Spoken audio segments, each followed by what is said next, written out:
you take a look at where the program was at. Wasn't a bad situation when you came in, but now a perennial national contender. This has to be a great situation from a coach to be able to bring some of the recruits in that you're able to bring in. And, you know, our expectations, a lot of teams like to just go for the conference championships, but here at the Rock, our expectations go a little beyond that.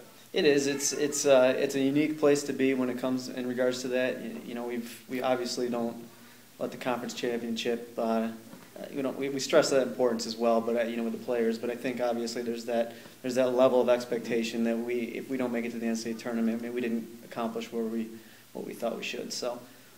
You know, with that comes a little bit of pressure, but I think that pressure, I'd rather have that pressure than not have it and have an institution that doesn't care about, you know, what your goals are. So, tough quarterfinal round loss in the NCAA D2s a season ago. I'm sure that served motivation for not only the players that are returning, but you've got quite a few coming back from that team of 2012. We do. We lost three big-time contributors from last year, but I think with our recruiting class and some of our developmental players, I think we have a great group coming back, and you know, I think there's a lot of hope for and expectations for where we'd like to be at the end of the year, and hopefully we can continue to push.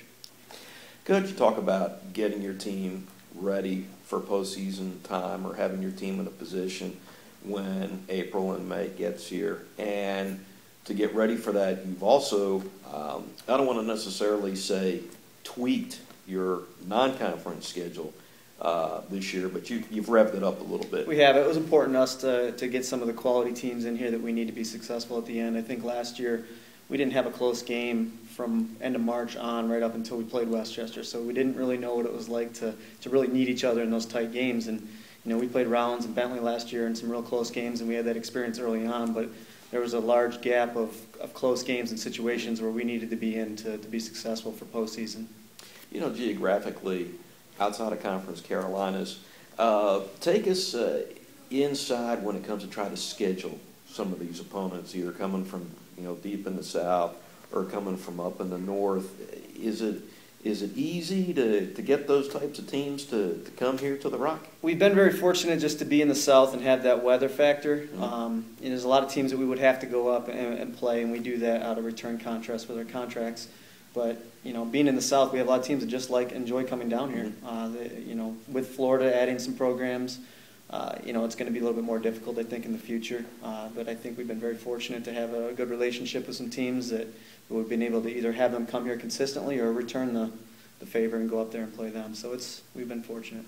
Finally, Coach, as we close out, you've done a fantastic job in your 12 years at the helm of building a tradition. And I'm sure you don't have to go into seasons reminding players what that challenge is because of the family that is Limestone Lacrosse, but certainly we are steeped in tradition now.